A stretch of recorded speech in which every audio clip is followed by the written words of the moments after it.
From just a simple walk, that steady rhythm, to a full-on sprint, your legs are, well, they're just incredible pieces of biological machinery. But what's going on under the surface? What structures are making all that happen? Today we're doing a deep dive, really getting into the nitty-gritty of the thigh's anatomy. We'll focus especially in two really key areas, the femoral triangle and the popliteal fossa. And this one's specifically for you, the first-year medical student. Our mission, to give you a kind of shortcut, a way to really grasp, hold on to, and importantly, recall the key stuff from your lectures. We'll use some memory aids, some helpful metaphors, maybe some questions to get you thinking, stuff to make it stick. Absolutely. And what's so great here is it's not just about learning names off a chart. It's about seeing why these structures matter functionally and clinically right from the start. We're going to connect those dots for you, show how anatomy plays out in real patient situations you'll definitely see. It's foundational stuff. You really need it. Okay, let's unpack this, starting right at the core, the foundation, the femur. I mean, this isn't just any bone. It's the longest, the strongest bone in your whole body. Yeah. Like a central pillar holding things up. You've got that round head fitting snugly into the hip socket. The acetabulum gives you amazing movement. Then down at the knee, it connects with the tibia and patella. Clinically, yeah, it's strong, but it's also where elderly patients often get fractures, from falls. And it's a huge attachment point for powerful muscles like the iliopsoas. We'll get to that. Right. And wrapped around that femur, you have these fascial layers. People sometimes skip over fascia, but it's incredibly important. Think of it like the body's packaging system for the thigh. First, there's the superficial layer right under the skin. It's got fat, sure, but also cutaneous nerves for sensation, those superficial veins, the great and small saphenous veins. You'll hear a lot about those, plus lymph vessels and nodes, the whole drainage system. And then deeper down, the fasciolata. Okay, here's our first metaphor for you. Think of this fasciolata like a really tough, non-stretchy sausage casing. It wraps tightly around all the muscles, nerves, vessels in the thigh. And from its inner surface, these three strong walls, or septa, dive deep and attach to that bony ridge on the back of the femur, the linea aspera. These septa divide the thigh neatly into compartments. Which leads us straight to a really critical clinical concept, compartment syndrome. You mentioned that sausage casing, right? Yeah. Well, what happens if there's swelling or bleeding inside that tight, unyielding space? The pressure just shoots up. So here's a question for you, our listener, the future clinician. Imagine a patient comes into the ER with a bad leg injury. What signs right away would make you really suspect compartment syndrome? And why is figuring this out fast so unbelievably crucial? That's such a key question, because time is muscle. Time is nerve function here. We often talk about the 5 Ps, though maybe not all are present early on. You're looking for pain, often way out of proportion to what you'd expect. Pallor, the skin looks pale. Paresthesia, that's numbness or tingling, pins and needles. Pulselessness, but that's often a late, really bad sign.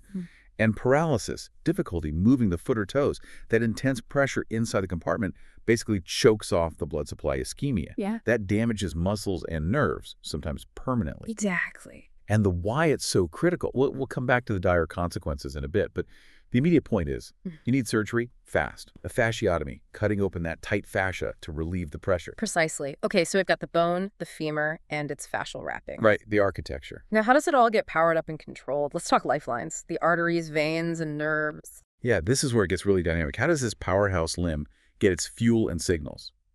Let's trace the arteries first. High up, the external iliac artery comes down, passes under the inguinal ligament, and bam, it becomes the femoral artery. This is the main supply line for the front compartment, the anterior thigh.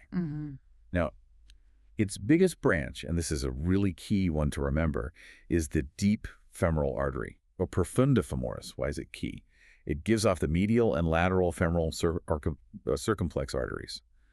These guys are critical, like absolutely vital for supplying blood to the head and neck of the femur. Super important if the main supply gets damaged. Right, they're the backup plan for the femoral head. Exactly. And the Profunda Femoris also supplies the adductors in the medial compartment and the hamstrings back in the posterior compartment. Then the main femoral artery continues down, passes through this gap in the adductor magnus muscle called the adductor hiatus, and pops out behind the knee as the popliteal artery. And don't forget, there are other contributions too, like from the gluteal arteries and the obturator artery coming off the internal iliac. Good point. Now veins. The deep veins, well, they mostly just follow the arteries, share the same names, and eventually all drain back towards the heart into the inferior vena cava. Pretty straightforward. But the superficial veins, those are the ones you often see and deal with clinically. Varicose veins, AV access, that sort of thing. They start down in the foot, in the dorsal venous arch. The big one is the great saphenous vein, runs up the inner side of the leg, and eventually dives deep to join the femoral vein up in the groin. The small saphenous vein runs up the back of the calf and usually drains into the popliteal vein behind the knee. Okay, arteries, veins. Now the wiring, the nerves. Three main players you absolutely need to know for the thigh. First, the femoral nerve. Comes down under the inguinal ligament, powers the anterior thigh. Then, the sciatic nerve. This is a big one. Huge. Comes out through the greater sciatic notch in the pelvis, heads down the back of the thigh to supply the posterior compartment, and pretty much everything below the knee. It's the longest nerve in the body, actually. Right. And third, the obturator nerve. It takes a different route through the obturator canal in the pelvis, mainly to supply the medial or adductor compartment of the thigh. So this brings up a good point. Why compartments? Why does the body divide limbs up like this? Well, it's actually a really smart design. It groups muscles with similar actions and shared nerve and blood supplies together, makes movement efficient. But like we saw with compartment syndrome, that tight packaging can also cause problems if things go wrong inside. Let's break down these compartments one by one. Let's do it. Starting at the front, the anterior compartment. This is your hip flexor and knee extensor powerhouse. Nerve, femoral nerve, artery, femoral artery, action. Simple. Flex the hip, extend the knee. And the muscles here. You've got the iliopsoas. This is your major hip flexor. Think walking, running, kicking. It originates way up on the lumbar vertebrae and the ilium. Now, a little nugget for you. It's technically two muscles, the psoas major and iliacus, and they actually have slightly different nerve supplies, which can be a tricky exam point. Psoas gets direct branches from lumbar nerves. Iliacus gets the femoral nerve. Ah, good detail. Then there's the sartorius, the Taylor's muscle, they call it. Long strap-like muscle crossing the thigh. It's cool because it does a bunch of things. Flexes, rotates the hip laterally, abducts the hip a bit, and it flexes the knee. All femoral nerve. Yeah, helps you sit cross-legged like old-time tailors used to. And then the big one, the quadriceps femoris. Quad means four, right? So four muscles. Yeah. Rectus femoris is special because it crosses both the hip and knee joints, so it helps flex the hip and extend the knee. Double duty. Exactly.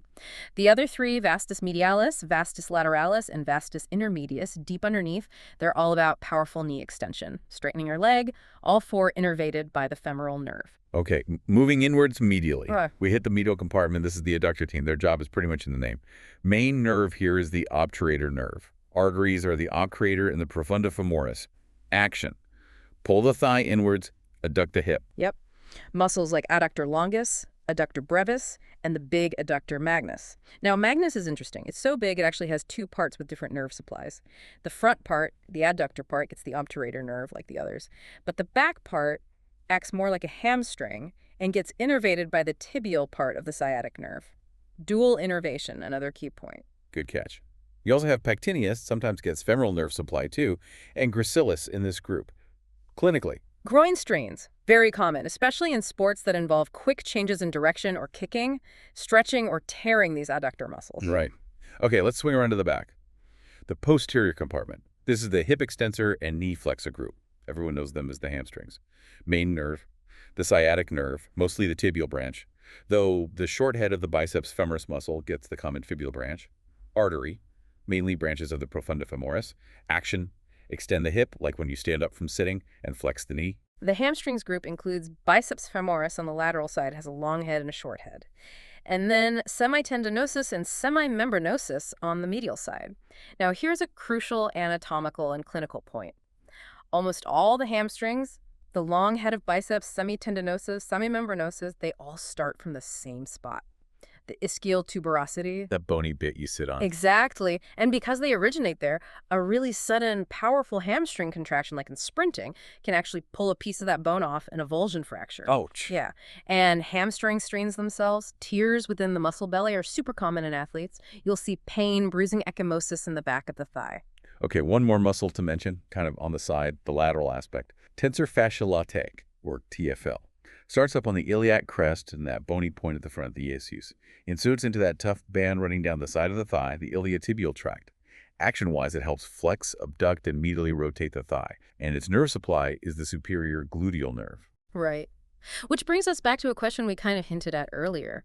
We know TFL gets the superior gluteal nerve. What Yeah. other muscles does that nerve supply? Ah, good one. And thinking clinically, if that superior gluteal nerve gets damaged, what specific sign might you see when you ask the patient to stand on one leg?